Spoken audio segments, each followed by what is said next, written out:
5:30 p.m. Monday, December the 10th. It's a public hearing. First item on the agenda is roll call. Waldemar Torres present. Bertha Rodan present. Deborah Lorona present. Hector Lopez present. Lori Garza present. Robert Morales present.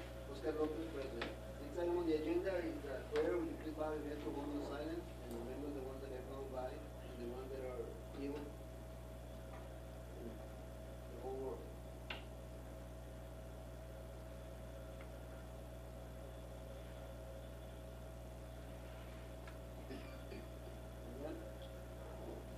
Go to item number 3, pledge of allegiance. I pledge allegiance to the flag of the United States of America and to the republic for which it stands, one nation, under God, indivisible, with liberty and justice for all. Item number 4 is a public hearing on the Roxanne ISD financial accountability rating. First, Mr. Moreno. Good evening, trustees, and good evening, community. This evening, we will have our public hearing, the public hearing on the Rod Sun ISD Financial Accountability Rating. At this point, I'd like to have Ms. Nina Conway come on up to conduct a presentation. And Ms. Conway, again, is our CFO. Thank you, and good evening to everyone. We are required at least once a year. No?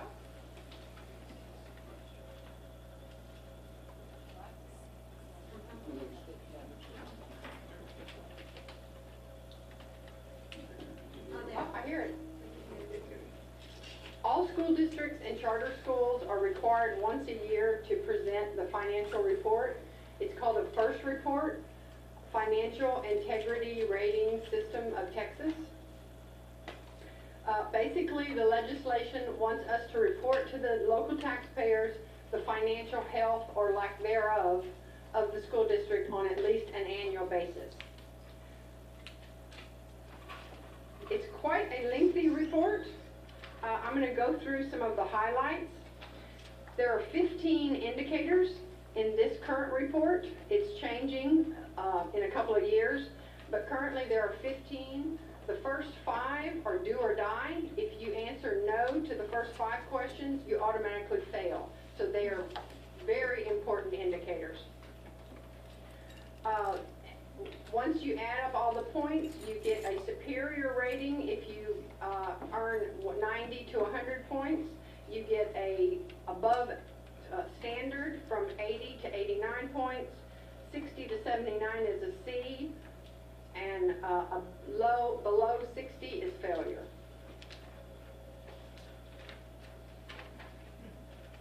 So again, the 5 main criteria questions that have to be answered yes to. The first one is, was the financial audit presented timely? And I'm on page 7. It's just kind of a generic. Our report is due to TEA on January the 28th, and as long as we get it to them 30 days after that, we're considered timely reporting. Last year, or this current year, 16-17, was submitted to TEA before the 28th of January. Indicator 2A and B are both, again, about the audit.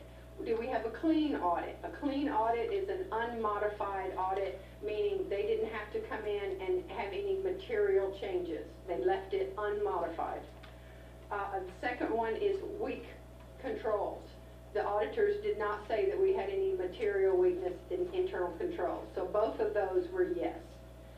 Indicator 3, was the district ever in default of any debt? Well, were they not in default? So yes, we were not in default of any debt. Indicator 4 is, were all of our governmental payments made timely? That would be the IRS, TRS, workman's comp, unemployment, and yes, we made all those payments timely. And then the 5th indicator is, were our unrestricted assets greater than our liabilities?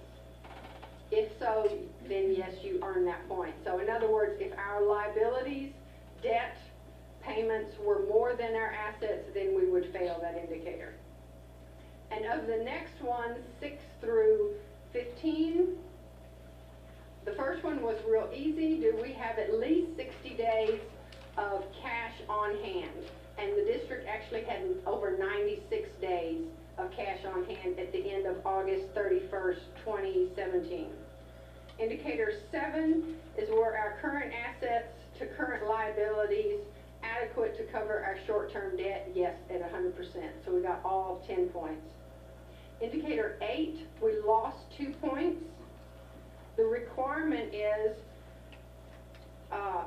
long-term debt over assets. We got 66.3%. They want to see 60% or less. So it's on a sliding scale. We got 8 out of the 10 points because we're at 66.3. We are looking at restructuring possibly our debt so that we can earn all 10 points. Number 9, again, was the 60 days on hand. Do we have enough cash to go without any funding for the next 60 days? And yes, we had well over 96 days. Indicator 10, we didn't receive any points.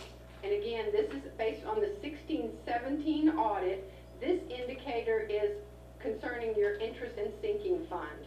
Interest and sinking is we went out and sold a bunch of bonds. With that money, we worked on the high school. We did a lot of construction. Now we have to pay that back. So that's the interest and sinking. It's basically the interest and principal on that debt. However, if you have more expense than revenue, you're going to start losing points in this area. In this particular year, 16-17, our expenditures exceeded our revenue by well over $300,000. And we had to use up almost all of our fund balance. Therefore, we earned 0 points out of 10. Again, like I said earlier, we're looking at restructuring our debt, equalizing it out more than the peaks and valleys that we currently have so that we can make even payments for the next 10 years. Indicator 10, oh, that's the one I just did. Indicator 11, we also lost a few points. And I want to point out page 9 addresses indicator 11. The district has made great strides in reducing our administrative cost. In year 14-15, our percentage was 17.3%, or about $2.5 million. In 15-16, it dropped to 16.6%, still at about $2.5 million. Last year, 16-17, we dropped to 13.7%, which is we dropped $400,000 in admin costs. So our rate is at 13.6. In order to get all 10 points, we would have had to been at 11.5. The district is well aware of this criteria, and we're doing all we can to adjust that. The rest is a lot of information, some required, some that I just threw because I thought it's good information. So we didn't get any points on that one?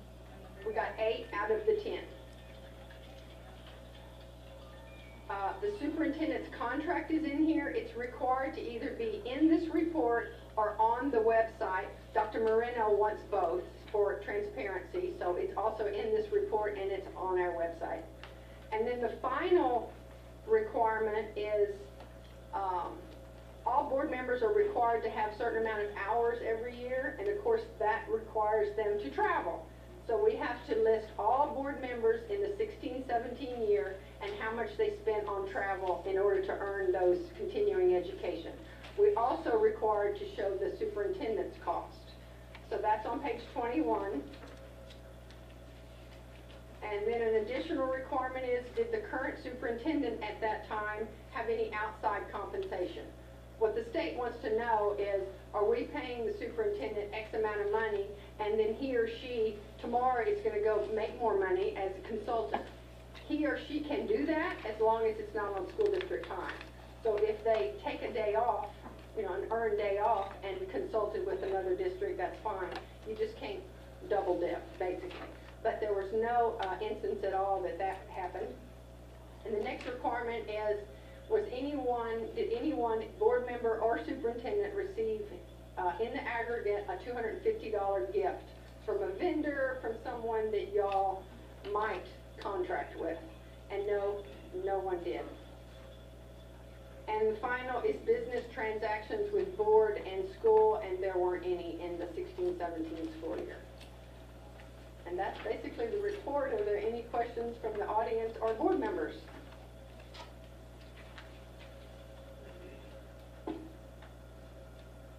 Okay. Thank you.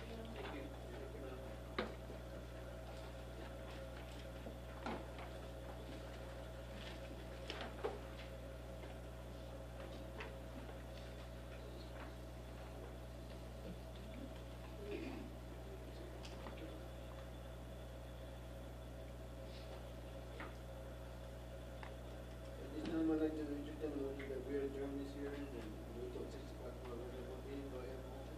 Moved by Mr. Lopez, do I have a second? Second. Second by Ms. Garza. Are there any questions? Questions? So, sir. I don't have.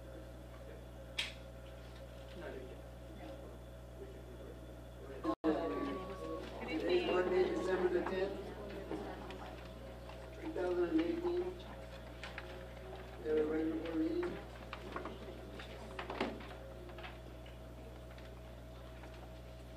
First item on the agenda is roll call. Alderman Thomas, present. Hector Lopez, present. Robert Morales, present. Oscar Lopez, present. Next item on the agenda is prayer. Please bow your heads for a moment of silence. Remember the ones that have gone by and people that are suffering and going through the trouble that we've had.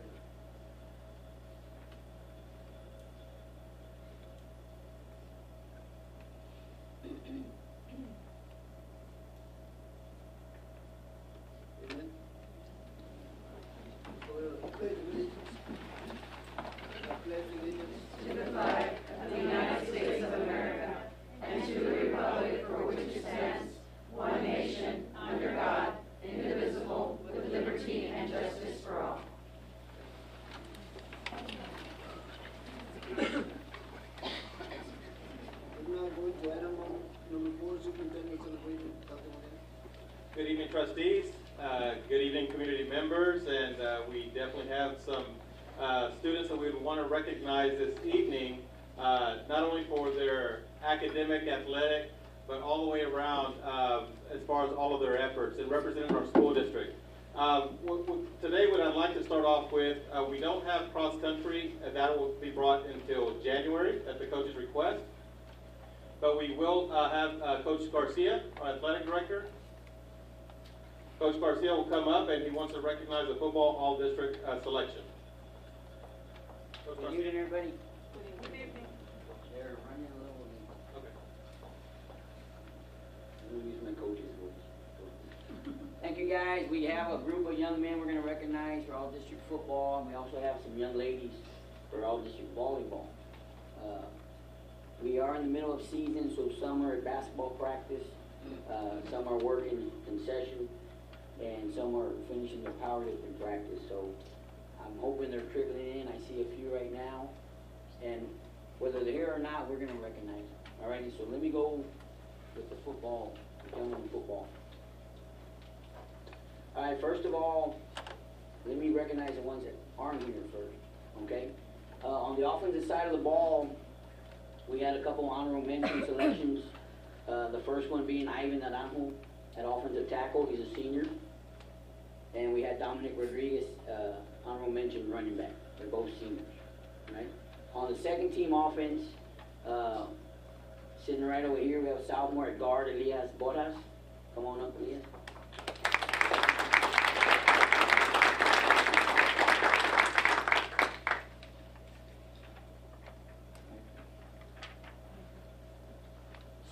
Also on the second team offense, we had a fullback, John Robali.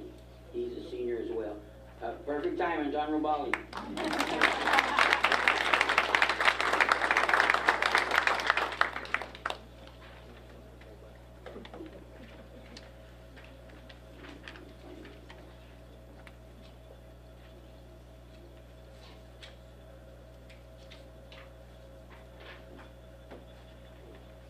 Ivan Naranjo just walked in. He's the honorable mention of the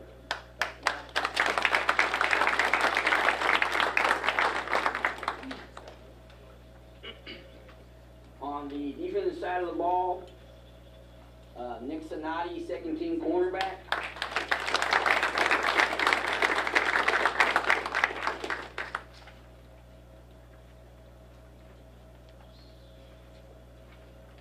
We have Christian Hunt, second team defensive end. I think he's on his way from practice as well. And we have first team defensive back, Felix Del Rio.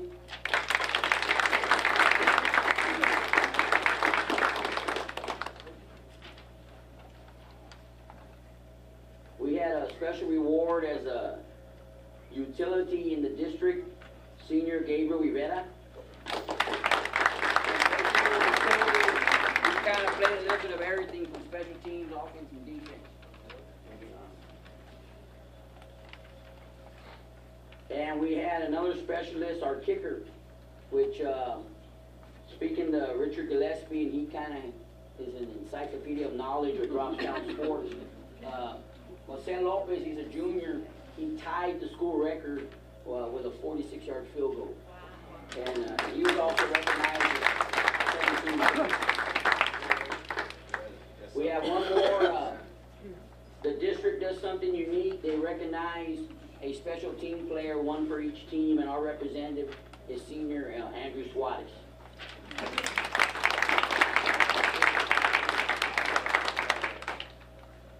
I think they're going to take the picture.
All right, I'm going to go ahead and step in for our volleyball coaches. Our volleyball coaches currently have junior high volleyball, basketball going on, and they're coaching those sports right now. All righty. We have some all-district volleyball girls. I'm going to present two names that aren't with us right now. The first one is Marisa Moreno. Okay. She's a sophomore. And we had Stephanie Bettis, senior, named to the all-district teams. We have two that are present, and we'll go in alphabetical order. All right, we have sisters. First one is Daniela Ramos.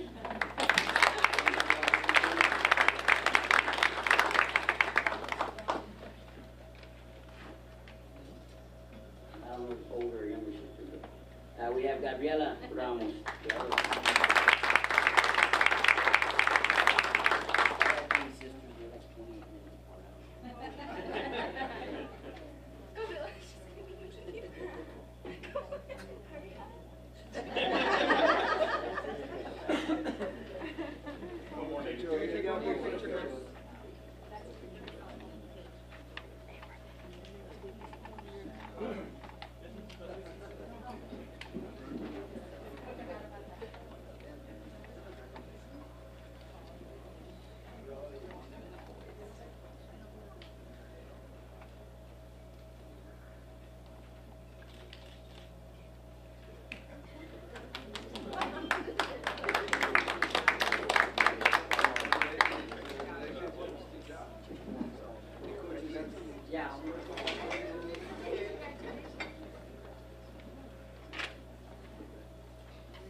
I saw two of our young men walk in. They're currently part of the basketball team. We got our honorable mention running back Dominic Rodriguez is here.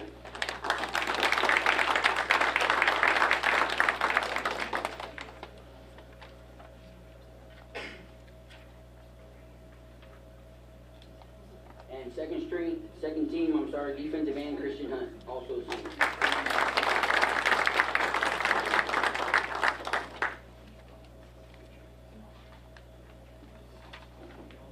Guys, come on back, let's get another one.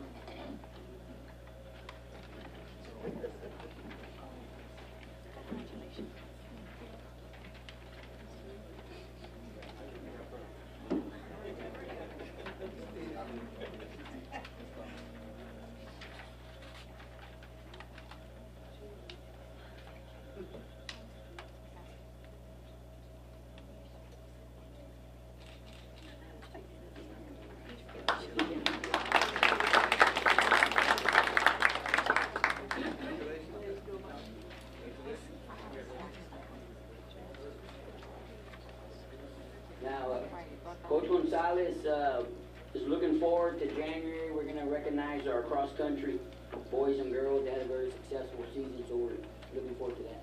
Thank you, guys.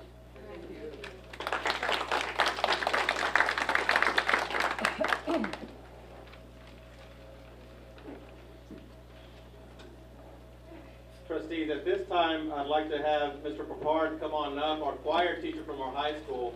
And just a point of fact that I'd like to say is I met him this year, but definitely our choir program is growing, the Fine Arts program. So again, that's all due to your leadership as far as choir, and also I understand also junior high is also coming up strong. So.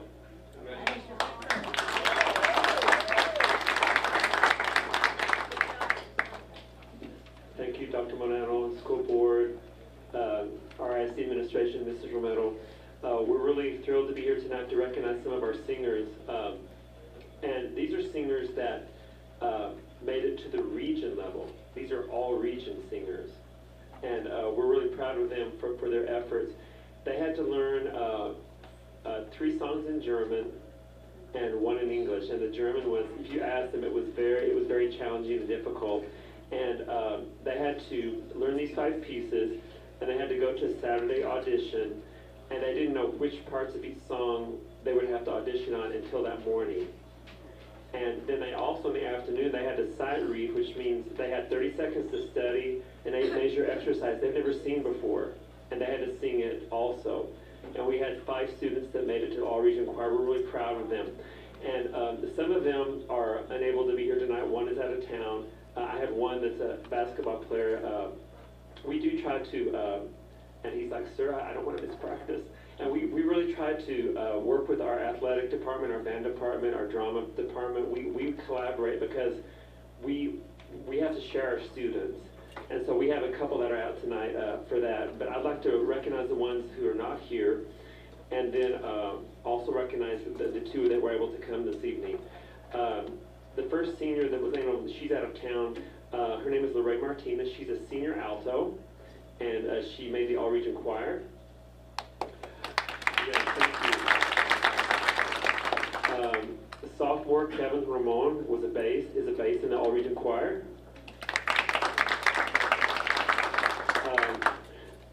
Freshman Stephen Ortega is a tenor in the all-region choir, and this is his first year in choir. And all that band experience helps. Seriously, it really helped. He was a tenor in the all-region choir, and he had band rehearsal tonight. And we have senior soprano Annabelle Martinez. Annabelle, if you'll come up.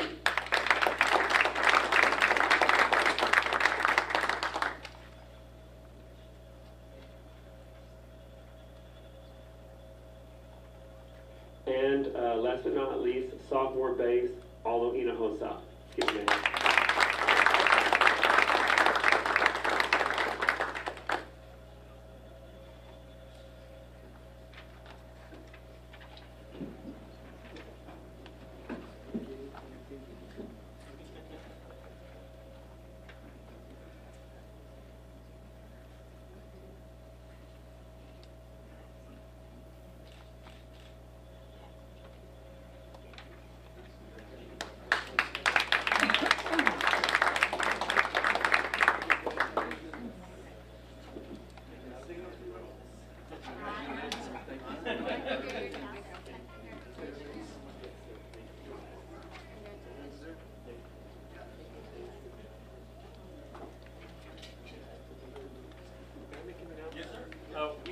our annual, we started a new tradition last year with the art department.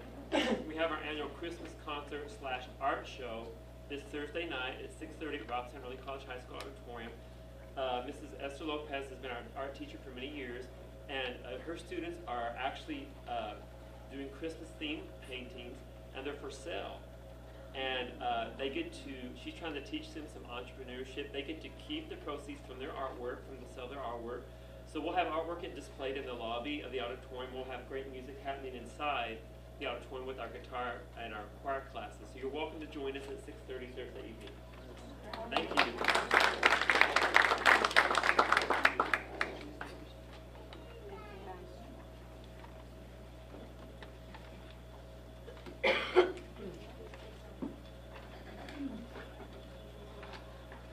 All right, and now we have our Proud Hero Picker Award.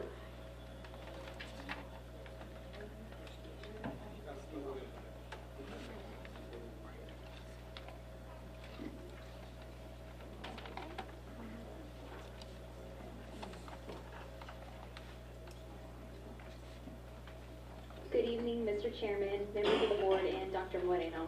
Always a good time to come before you and celebrate the amazing things that our employees at our school district are doing. As you know, Proud Hero Picker recipients can be nominated by students, they can be nominated by community members, they can be nominated by supervisors, or by their colleagues. So we do have a special one tonight because this person was nominated by a student. So I want to go ahead and share that one with you first. I believe this person should certainly be honored with this award, not only because of his excellent teaching skills, but because of his kind heart, his desire to help students further their academic successes, and his one-of-a-kind personality. I have not met a teacher with his commitment to help kids learn and to better the chances of a student pursuing his or her goals. I'm speaking on behalf of my personal experience of being a student of his for the second year in a row. He has increased my endeavors of exceeding in mathematics and in life. He didn't only help me to master my benchmarks and STAR tests, but he even supported me at my softball games too. I always felt special when he was there watching me. Therefore, I am blessed to be a student of his, and I will never forget him or the memories in his classroom as I continue my journey. He is definitely someone that I will thank as I step into the real world, especially for giving me the tools to triumph in some of my future goals. All in all, I highly consider, and without a doubt, that this hero of Robstown Early College High School should earn this award. Congratulations, Mr. Roberto Manrique.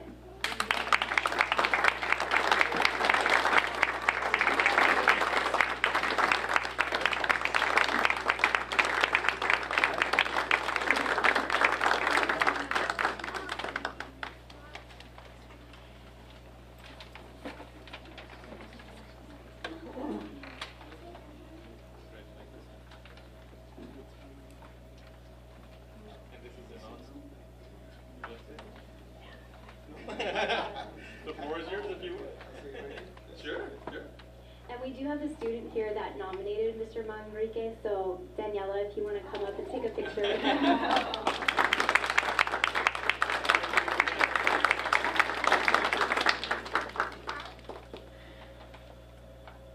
How about this? No.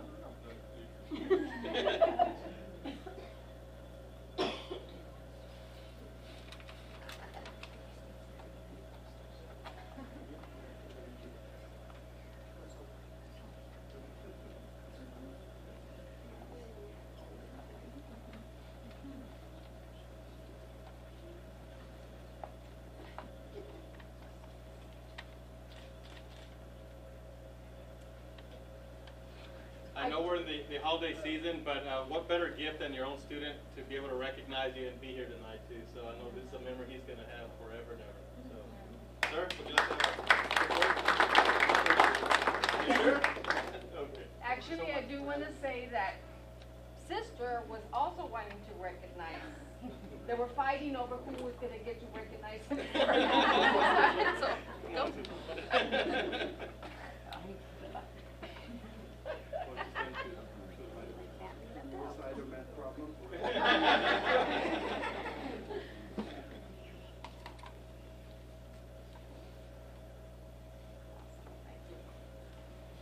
Thank you so much, sir. Thank you.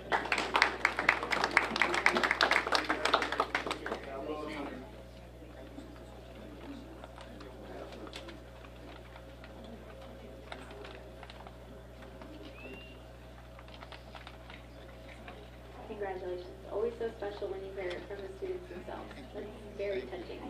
So much. Thank you. I've enjoyed it. Our second one. Our instructional leadership team would like to nominate this person for the Proud Picker Award because she takes care of everyone and everything on our campus. She is always on top of what needs to get done in our day-to-day operations. She's willing to help and goes above and beyond her role. She's dependable, caring, organized, professional, and provides the added leadership that a campus needs to support staff and students when administrators are often busy with other aspects of school life. She wants the very best for our students and our campus, and it's evident every day with the smile she brings. This is the case with most great secretaries, but we can definitely not function effectively without her. Congratulations, Ms. Virginia Longoya.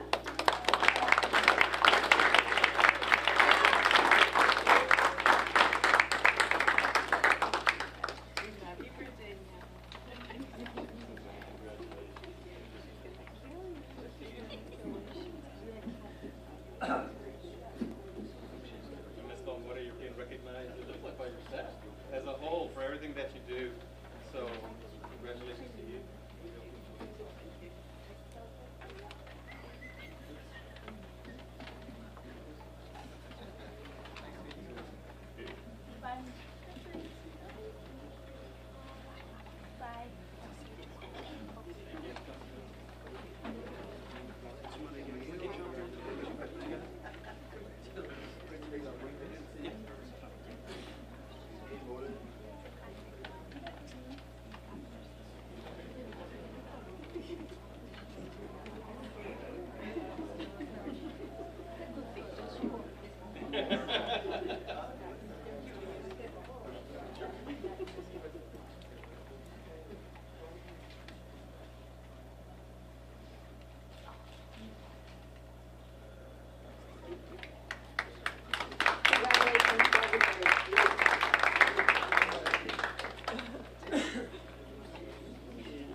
The next thing I'd like to do is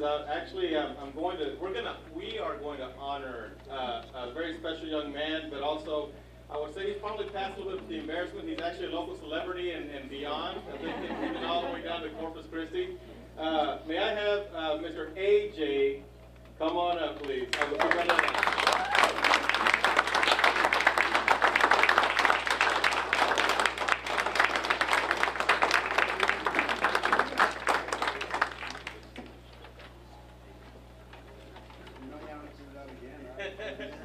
AJ, could you please stand right here in the center? We have a little bit of a presentation for you. Now, trustees and community members, this is what you call history in the making. And the reason I say that is because this young man, Agustin, has planted a seed. He set the bar not only for, I would say even his own family, but at this point, our whole Robstown community, as well as outside of our boundaries. I mean, it's just a fine young man, a great citizen, and this is what tenacity does. Hard work, never giving up, resilience. This is what it's all about.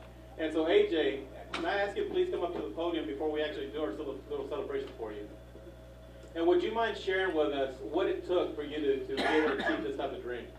And it was a lot of hard work. I've been working for this for over 4 years. A lot of hard work, dedication. And just to say it, just so we're all clear on this, so basically what he's done is before his high school diploma, okay, we're barely in December, before his high school diploma, he's already attained his associate's degree. So based on his hard work.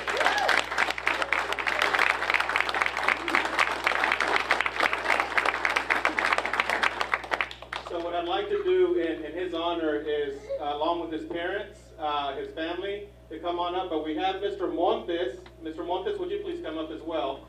Mr. Montes is actually our Del Mar representative, and what he's going to do, and I'm going to let him explain about the cord, and this is what also makes it so special and unique. Good evening. Thank you, everyone. Thank you, Dr. Moreno. My name is Bob Montes. I'm the Director for Early College Programs at Del Mar College. So every year, when we have students enroll in our program, we like to honor them at the end of the year, this case, middle of the year, for the first time we've ever happened. So anybody that graduates with 24 or more credit hours, who have received an associate's degree, or have received a certificate from Del Mar College is going to walk the stage with Del Mar, we like to honor them with an honor cord that represents the Del Mar College. This cord is just a little recognition for the students to wear at the Del Mar College's graduation, as well as the high school graduation, in honor of all the accomplishments that the students have made. In this case, AJ is receiving his associate's degree. And what it is equates to is what we like to explain is that graduating with 24 credit hours, a student who graduates with that amount of hours, that's equivalent in savings of about $20,000 to $25,000 for one academic year at a Texas university. So you go to UT, you go to A&M College Station, it's about $20,000 to $25,000. If you go to a private university, you can double that. Well, AJ did 2 years, so he's already saved probably about $50,000 to $50,000 in savings. So that's a huge accomplishment that we like to recognize our students when they do this. And so on behalf of Dr. Escamilla and the Del Mar College family, we'd like to present you with this honor cord to be worn on Friday at your graduation at Del Mar College, as well as in May when you graduate from high school. So again, it's a great accomplishment. We really, like when I met you, I came in the summer, he came to our office, and it was funny, he says, yeah, I'm going to get, I think I'm going to buy. And I said, great. And so we looked at it and we said, hey, did you know that you're going to graduate in December? And he's like, what? And I said, yes. So that was a great honor, and to see the look on his face and the expression, that's what's my job and what makes the administrations of all the different ISDs, that's why we do this, to acknowledge and to help these students reach their educational goals as they move on. And it was a little special heartwarming for me because I met him as a freshman at an orientation talking about, and I had told him this, when I came to Robstown, I came to talk about dual credit, the opportunities. And back when he was a freshman, that was the first year that the Texas legislation allowed true freshmen that were not in an early college high school to have this opportunity to reach an associate's degree without being in an early college high school. In this case, and I remember he sat to the left, and I asked, I said, well, what are you? They say, everybody says, we're freshmen, and anybody knows about dual credit, or are you planning to do it? He raises his hand, he said, yes, I'm in it. And I said, what do you mean? This has just happened. And he did it. And to see him in my office 4 years later, and seeing this young man, and I used him as an example every time I would go out and talk. So he is a true freshman. I knew they use that in the terms of the sports, true freshman. But he was a true high school freshman to receive this first time that the state legislation has made those transitions in House Bill 505 and 18. So again, on behalf of Del Mar College, we'd like to present you with this cord to be worn this weekend and in May.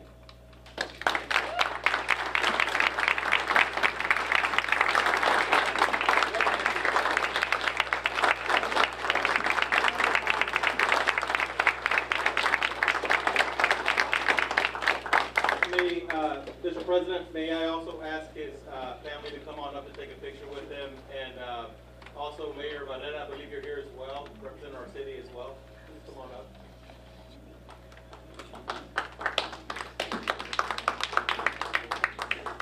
Mr. Montes?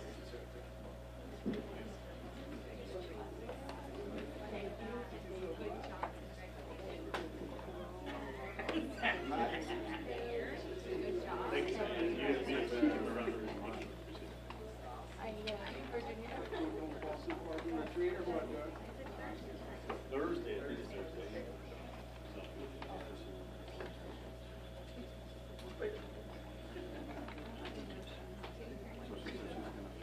AJ?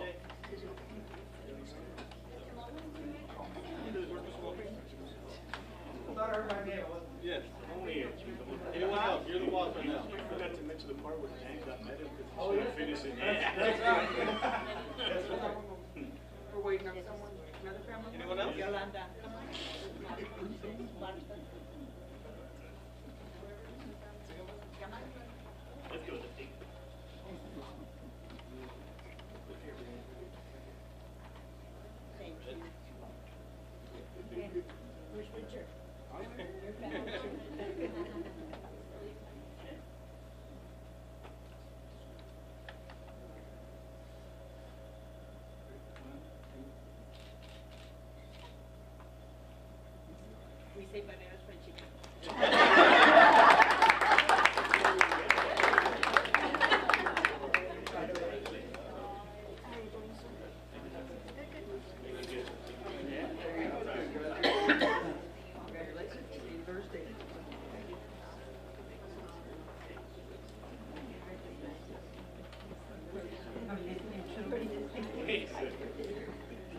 one more student you'd like to recognize? One of our students, I mentioned earlier, he's in the drum line. I had an important rehearsal this evening. He was able to slip in and join us. Member of the All-Region Choir, freshman tenor, Stephen Ortega. Would you come up, Stephen?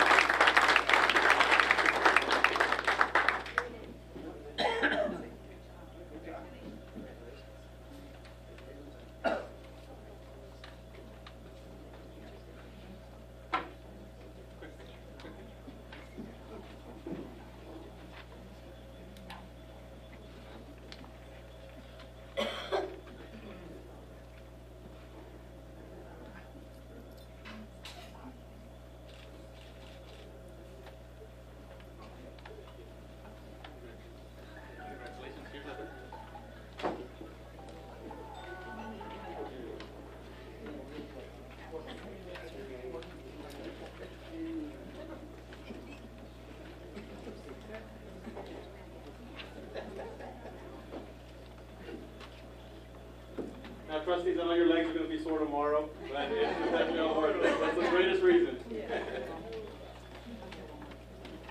we're gonna go to item number 5, public participation, an open forum that will policy be open here, bye-bye. Next item on the agenda is information on items. Ms. Conway, anything on financial report? Financial statement report, anything that we need to report? Okay.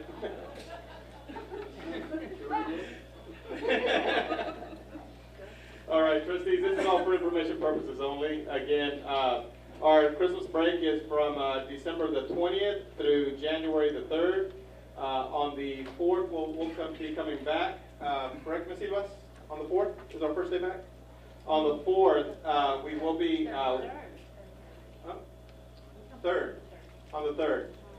We'll be trustees, and I'll give you some more information about that, but we'll be conducting professional development, but I am going to have an opportunity to speak to all the staff. So I'd like to welcome you and invite you to that particular presentation. Like I said, I'll get you all the information on that. At this point also, I'd like to bring Rogelio up for the construction update. Good evening.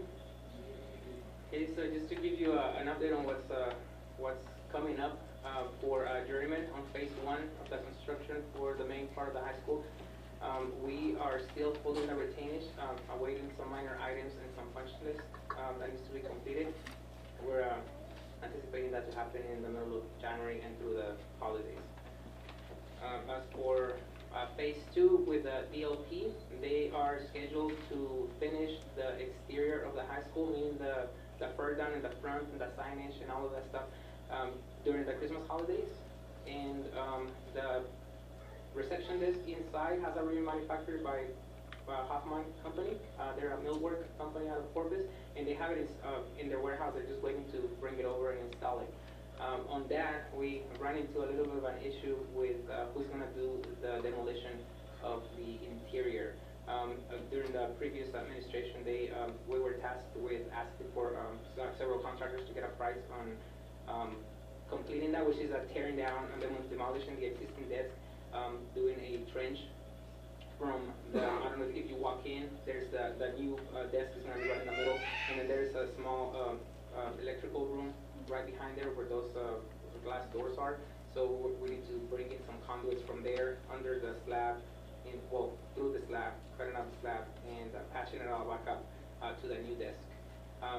That we got several prices, and we just need to know at some point how to proceed. So hopefully they can still get it done through the Christmas holiday. So trustees, if I can chime in on that piece. So basically, again, the fur down is on its way. It's going to be ready to go for this Christmas break. And that being part of the budget that was already budgeted for. The one thing that we need to look at very closely is that we're always following the procurement process. Because through that process, it keeps us in line as far as all the legal process that's required by the state of Texas. One of the things that, as Ms. Conway and I have been discussing and reviewing with Leroy as well as with Rogelio, we want to make sure that we do this correctly. Now, there's a couple of options. Number one, although the desk is ready, in order to follow the procurement process, one of the things that we as school districts should always look at is going through buy board as one of the co-ops or agents that help to facilitate all of the bidding process. It's already been vetted. Any companies that we get, construction companies, have already been vetted through this. Now, to keep to that, two things that we look at. Number one, we do have 3 bids that have come in. One has been already part of the budget that's been established through DLP. DLP has given us a price at this point in the amount of $42,880. Okay, so about $42,880. And we have a couple of other ones that have also bid a little bit lower. I think DLP is about $3,000 over. Right, the next one is $39,665. Okay, so 2 things that we look at. Number one, if we call a special call board meeting, then we need to make a budget amendment at this point to be able to have a change order if this is who we choose to go with DLP, and that will basically ensure us that we'd be able to get it done also this Christmas holiday, because we still need to have the basically removal of the previous desk, looking at the wiring, because the new desk is already ready to go to be installed. But in order to keep to the procurement process, if we choose to go outside and see if we can find even better bidders than going through buy board or going through the process itself, then what I would need to do is post it basically for another 2 weeks at least at minimum. And it's in the paper and in other venues to make sure that anybody could bid on that particular piece. That's what keeps us in line as far as the process is concerned. So that would again cause a little bit more of a delay, and we'd have to come up with another date to when they can come and actually install the desk itself. So 2 things, the burn down, that's going to happen. That is going to happen during the winter break. But the second thing we need to make a decision tonight is, in following the procurement process, do we go ahead and see if there's other bidders that will give us a better price through this as it should be? Or do we just go ahead and call a special call meeting and just to make that budget amendment and for that changeover that would go to DLP? So that's something for us to look at, consider at this point as far as moving forward. Right now, as it sits, we can go to DLP. They are about 3,000 more, but we can guarantee that the job would get done during this spring. I thought we had voted that they were gonna do it, but I just didn't know where now it gets shifted.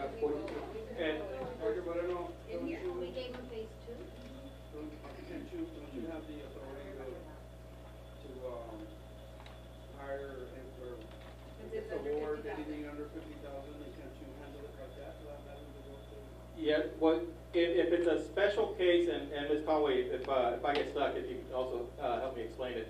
But basically, because this is already part of a company that we're working with, and of course, we spend a lot more money than the 50,000. That's part of that whole process. So that's keeping it on the right way that we should be doing it. So if it was a separate company, separate bids and such, that would be different at that point if you gave me that authority. Another thing to consider, and I don't want to make things even more complicated, but we did receive the list from Ms.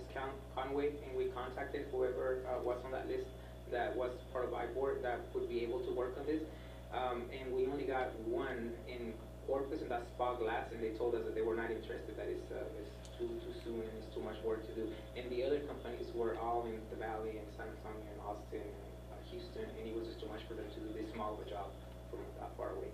But has there been some kind of communication with DOP that y'all have the impression that they're gonna get it done if they're the one selected? We have, yes, and the latest proposal that we got from the latest cost was a few days ago, and Mr. Campos is here, and he's nodding that, yeah, it can be done. Okay. What do you need from us? So what happens if they don't? What happens if they don't finish it? Well, I don't know. I think that we would have to really make sure that it does get done. But do we have a schedule that they're, are we We got 2 weeks to do this. Yeah, it's mostly demolition. Really, the only thing that I can see being an issue would be just running the wiring. But, I mean, do you see a problem with it? We've put together a schedule that I think would enable us to get the work done in time. Now, my understanding was that school opens back up January 7th, but today I heard January 3rd. The lobby could still be made off limits for us if we needed the third, fourth, and fifth to get this accomplished. There's a lot of coordination work, a lot of different things that have to happen at the same time. The good thing about this is that it's indoors. It's not gonna be affected by the weather. Last year at this time, we worked through the holidays. I think we took Christmas off, and that was the only thing to get the majority of the interior work done. It can be done. We've been trying to get a commitment from someone for a while because time is getting shorter and shorter, and I really need to do a lot of coordinating with all the other trades that are going to be involved in that. I feel confident that we can get this thing done for you guys in the time allotted, if we can get a decision in the next day or two for you guys. So trustees, because it's just information only, then what I'll be requesting is a special call meeting so that I can do the budget amendment through the change order process at this point. And that I would do as soon as possible. Because it's an existing company that we've already spent, then it exceeds that amount. But this it'll be a change order. Yes, sir. So you need a budget amendment, but you don't need a motion or anything from us? No, not right now. It's just to let you know that I'll need a special call meeting for this. Just to do that. To go ahead and start. Yes, sir. Rogelio, Yes. on that beach that you guys made out there on Pickering, well, we did, when they put all that wire in there, how we gonna get that cut? You know, it looks ugly, but. Like the fence? Gradually, yeah, not the fence, but the ditch on the side of Pickering, you know, and back. We have La Lomita already again up there, I see a lot of students hanging out. Yeah, well, that's actually a very complicated item because when we did have the civil engineer look at it, there were two options. One of them was just to run it underground and just do a pipe. The problem is that it's a lot of water and it's coming from really far, and the pipe will be fairly large, which is very costly.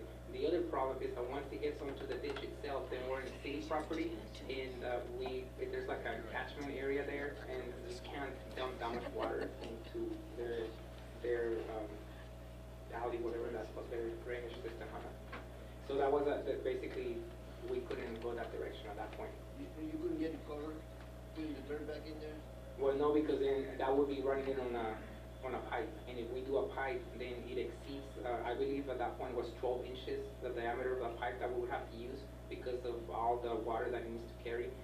So if we had a pipe that large, we couldn't take it onto that ditch for the city. I mean, I can give you an exact explanation that makes more sense than what I'm telling you, but yeah. But it was We have to build a retention pond to release it and lift it out of the right. tank because of the amount of water that would have to flow. Yes. What are we doing about that there? We're just gonna leave it there?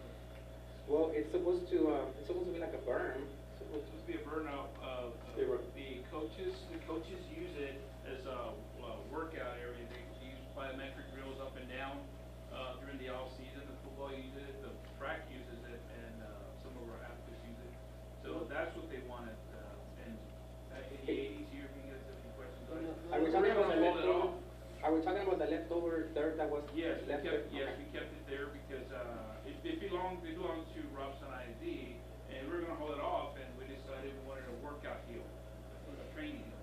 The concern is that every time I pass through, I see quite a bit of kids up there, you know, during the afternoon, 1 o'clock or 2 o'clock, in the morning, they're hanging out there. And Well, the only kids who are supposed to be out there are athletes. I understand that. Yes, sir. But who I see over there, they're not athletes. If they're during the day, they have no business being out there, sir. Yes, sir. So, And I know it's very difficult for the administrators out there, they're out here in the front, and the hills in the back, yes, sir. Way back on there, I understand that. And we'll just try to keep a better eye on it.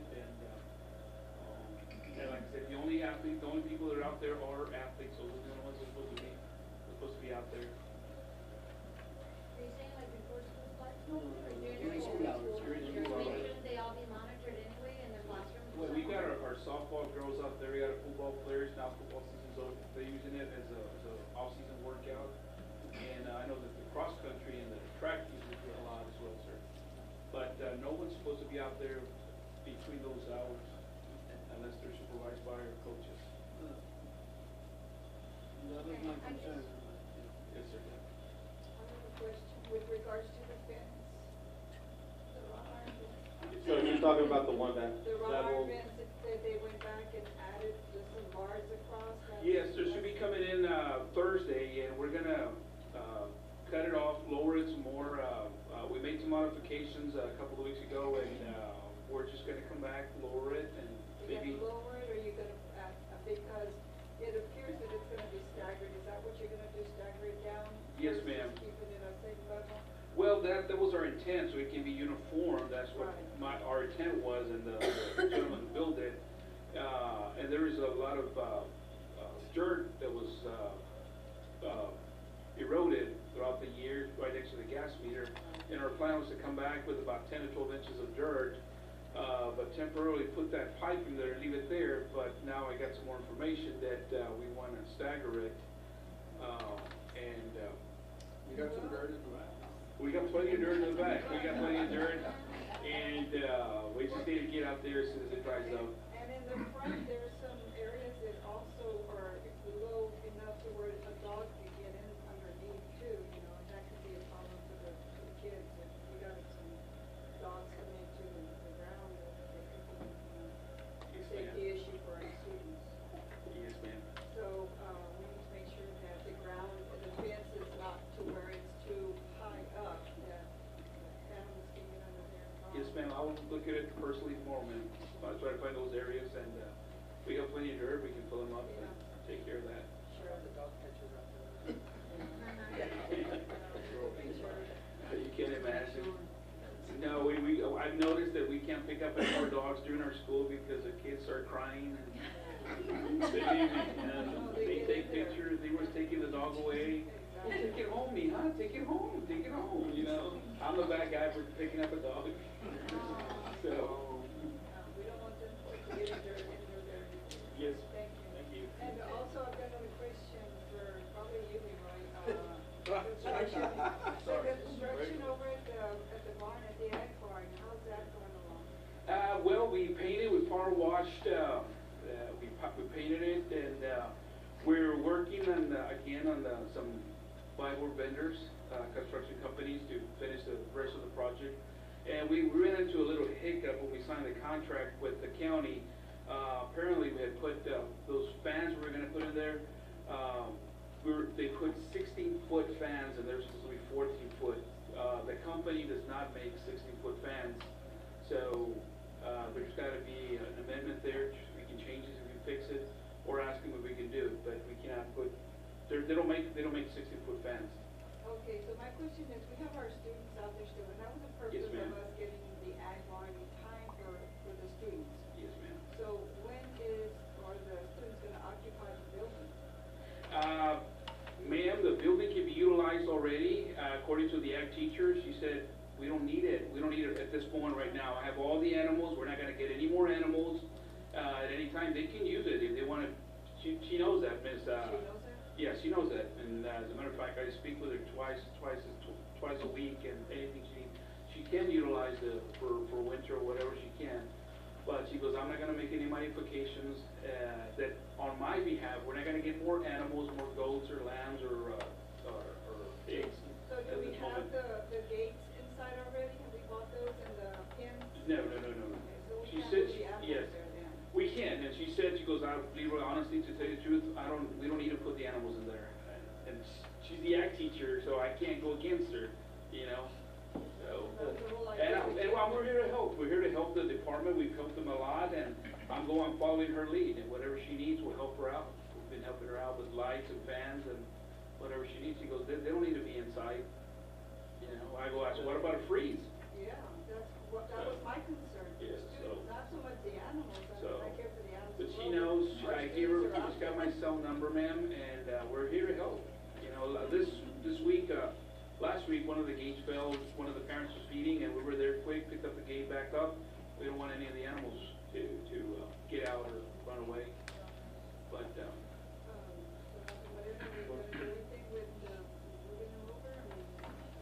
the main priority right now, as far as we move forward, as soon as we get the amendment to the lease, addendum to the lease, we have to get that, is really starting off, because now we have electrical, So is starting on the restroom, so at least our kids have access to the restrooms at the time that they're there. I know because, I think the Sherborne or the activities goes on in January, so we got about 3 weeks left. Yes, ma'am. For our kids to be out there, and that's the coldest time. I'm just concerned for that. Yes, I just spoke with her on Friday, she wanted some help, and I assisted her with that, and I said, here's my number, I have you, she goes, I have your number, so I'm gonna communicate with her, ma'am.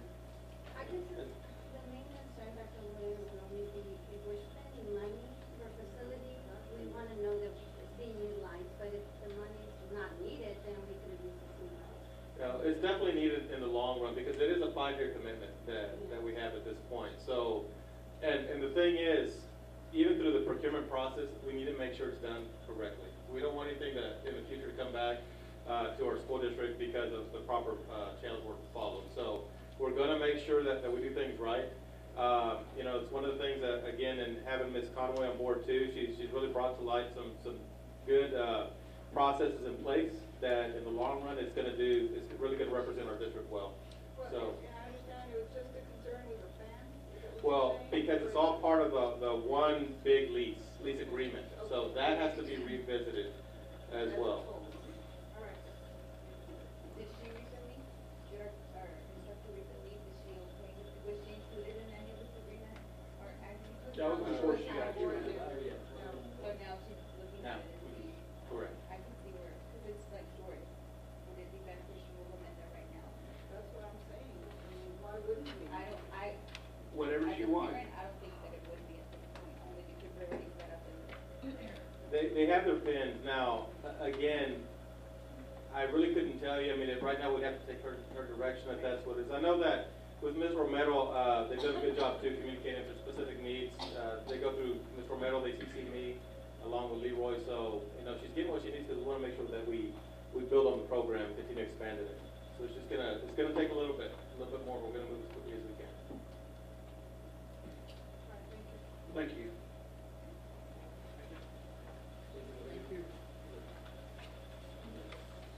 Item D.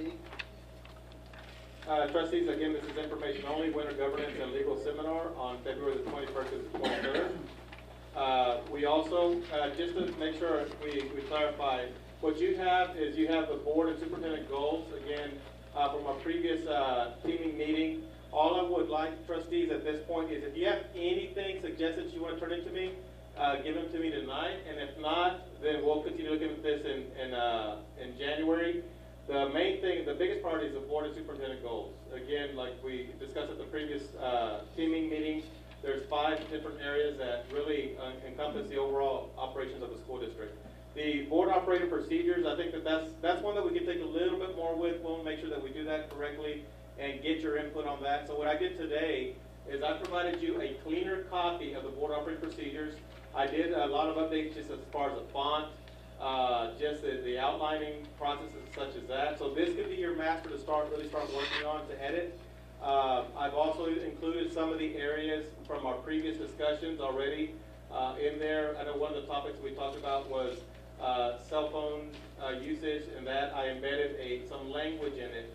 Now, ultimately, at the very end, when we finish that, then I would recommend that we take it to our attorneys, let them review. That way, it's a formal process, and this gets adopted the right way, because I think the last time it was looked at or adopted was back in 2015. So, again, the biggest urgency for me is the board and superintendent goals. Any suggestions, any recommendations? I've taken note from our previous meeting as well on some of these areas that you'd like to start adjusting to, but in January, we really need to prioritize that piece. And then I also, trustees, this is going to be a big deal, not only for our school district, but also for our community. In January, I believe it's on January the 7th and the 8th. 8th and 9th, we have Rachel's Challenge that will be coming in. And overall, what this whole program is, it really starts to focus in on the character, not only of our students, the character of those who support our students, the community who supports our students as a whole. So it really is a culture shift. On Rachel's Challenge, it's all about acts of kindness and compassion. And but what they do is they focus in on the Columbine story to really plant that seed of discussion, and they talk about Rachel. And all of this whole program came from Rachel's journal. Now, Rachel is the first student in Columbine who was killed. And her story, I get chills when I'm just even thinking about, you'll see what that's about. So, this is a district-wide initiative. This is all the way from kindergarten all the way up to our seniors in high school. We've already got it planned out as far as there'll be one day with all the elementary schools. They're going to be at the high school auditorium. And then we'll have a high school segment, we'll have the junior high segment, and then we also have what's called the Uncommon Athlete, which is an athletic segment as well within it. But the beauty behind this, one of the evenings is at the 8th of the 9th that we'll have the community event. The 9th. The 9th, we'll have a big push to have our community to also get the same presentation at our high school auditorium. We've also made contact with the city for them to also help us out in promoting this and making sure that auditorium is as full as it can be. So trustees, I ask for your help on this as well. Of course, for all of us to be in attendance for the evening event, but to also make sure you get your family, your friends, and let's all be part of this process that, again, will encompass our whole school district. How many people could be there? I believe the auditorium is about, is it 1,000 roughly? Mrs. Romero, do you know how big the auditorium is? It's about 1,200, I think. Definitely, I think it's definitely over 1,000. Yes. On the 8th and the 9th? The evening event is on the 9th. And I'll get you more information on that as well. Okay. Well, item number 7, consent agenda items, direction items, approval of minutes, the approval of the list of bills, and the approval of the budget amendment. There a motion? No. Ms. Romero, is there a second? Go for it. Second one is, Bernard, are there any questions? I have a question. There's, well, you know what, no. Sorry. Well, you know, I did have a question, and it might be, and I'm not complaining about what we're doing, I'm just wanted to find out, the large amount for St. Anthony, I don't know what that is about. Do we But talk Tracy, about, do we talk right now, or can we just? No, you're asking right now, so. Okay, there was, a large amount. Isn't the federal funds right there? Was it federal, was it federal? For St. Anthony's? It was, St. Anthony's in Imagine Learning, the online image, learning, Okay. $10,000, 40-page, 42. St. Anthony's is part of, through the federal funds, we're required to have our, which is a profit nonprofit as part of, and St. Anthony's is part of our profit nonprofit, which is, they get a percentage of our title funds. It's all calculated about the amount of students that would receive title funds if they were attending school here. So out of their funding that they receive from title, that's what they wanted to purchase. As long as they're following they have to follow the same regulations that we have to follow as far as what they order. And this is one of the items that they can order on the title fund. The two areas that St. Anthony's is using out of any of our federal programs is Title I and Title IV. So that's what that's for. Okay, thank you. Any questions? Not all those in favor say aye. Aye. Those opposed? Unanimous? We go to item number 8, governance, and action item, discussion of already board of ethics positions. This time I'd like to make a motion that we keep the board as is, with Hector Gutierrez Jr. as assistant secretary, Berta Roldan as secretary, Eva Orona as vice chairman, and Oscar Lopez as chairman. Do I have a motion? One is Orona, is there a second? I'll say. Second one is Roldan. Are there any questions?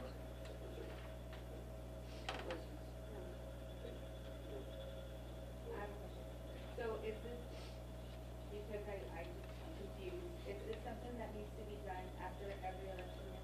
Or is it After only, 2 years, it can be done at any time. okay, but is it a policy that it's done after an election time? What's our policy right now? After every election, like us, that we're on every 2 years, that's when we do that. So it should have been on the last one. It should have been on our last meeting. I'm just asking. Oh, no, in the meeting, I don't know about it. I can give you an update on that. So this is is considered the first official meeting, but I did check in with legal, and basically they said as long as there's not business that's being conducted, because I did mention to them that we did the swearing in the previous meeting, and they said as long as it's not business being conducted, then we'll be fine. Okay, but so is it automatic that it's done every 2 years? Is it on the agenda item every 2 years after an election? That's my question. It should be. So that is our policy, right? That it's automatic, but it's just an agenda item after an election year, realigning the board, correct? But the realigning of the board can happen anytime. Well, I understand that, but after an election year, should it Yes, be put on there automatically? According to the policy, it says that the board shall after an election, and I don't think it clarifies when the meeting date will be, but it says the meeting after the election. So officially, this would be our meeting after the election. So if we follow what the policy says, yes. And like I think Dr. Moreno stated, we didn't conduct any other kind of business before, so this would be our first meeting after the election. Okay. So once we approve these, our new board operating procedures, this would follow the next time. Correct. Because there are some things under the team reorganization I love, and I really like that, so I hope that we all do them. And that would be an opportunity to also highlight anything more specifically on the operating procedures that you would like to include as trustees. Okay. Any other questions? If not, all those in favor say aye. Aye. All those opposed? Unanimous? We go to item number 9, business and support.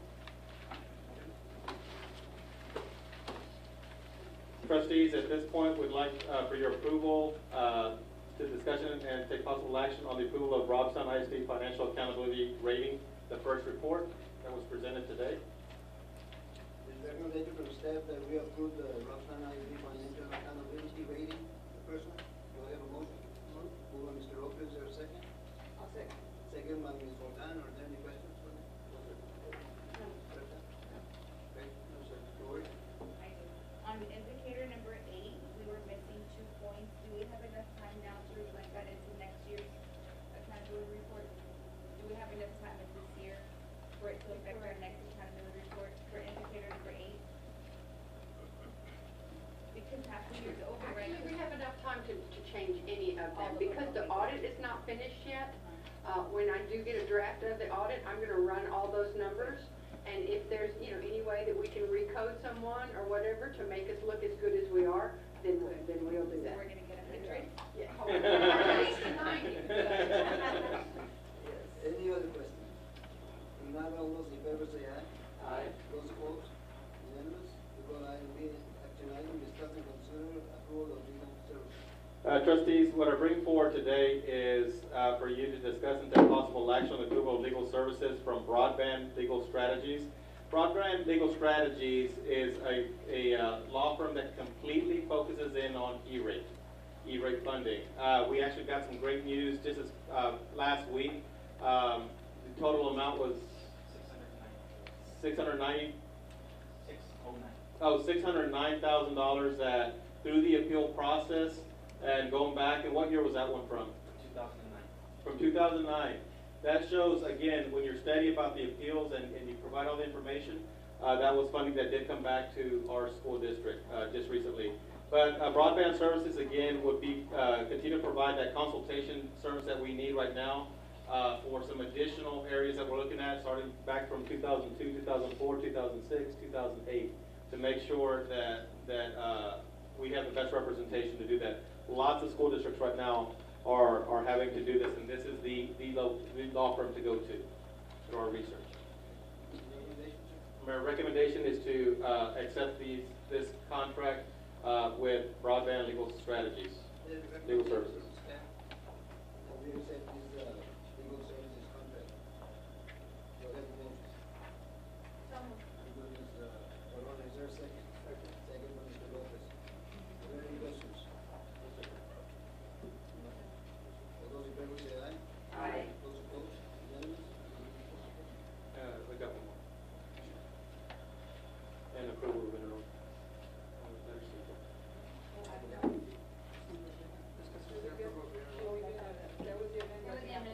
Oh.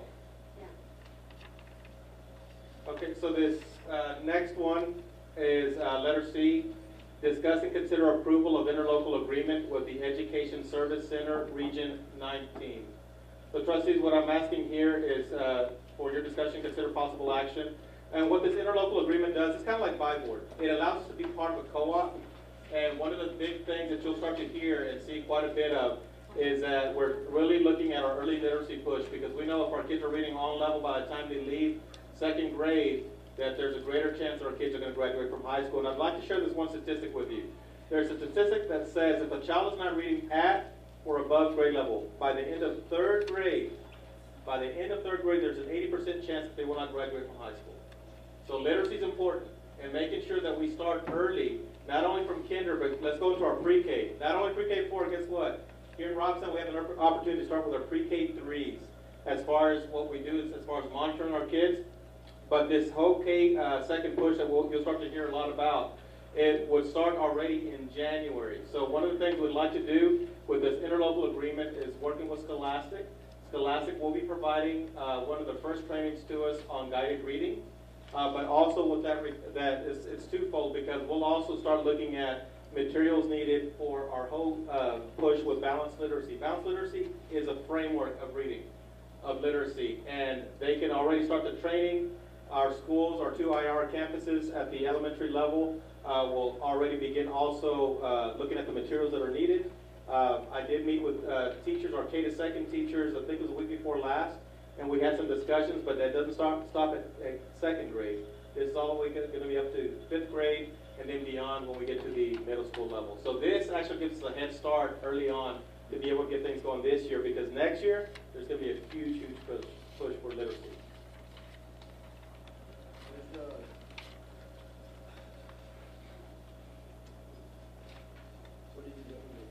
So my recommendation is to consider and take possible action on the interlocal agreement with Education Service.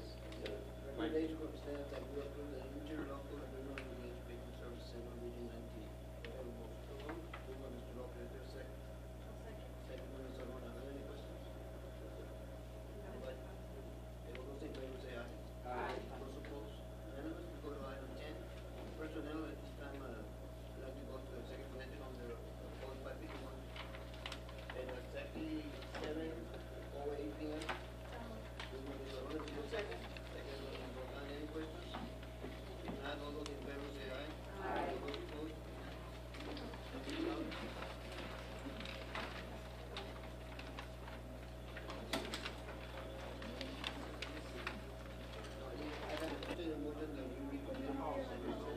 So moved. Guys, we already started. It is now 7:43 p.m. Motion by Hector, second by Gonzalez. Any questions? If not, all those in favor say aye. Aye. All those opposed? Unanimous. Action item, discuss and consider approval of resignation of employees and termination. Trustees, I'm asking you to accept the resignations and recommendations as discussed in executive session. The recommendation from staff that we approve the resignations and appointments from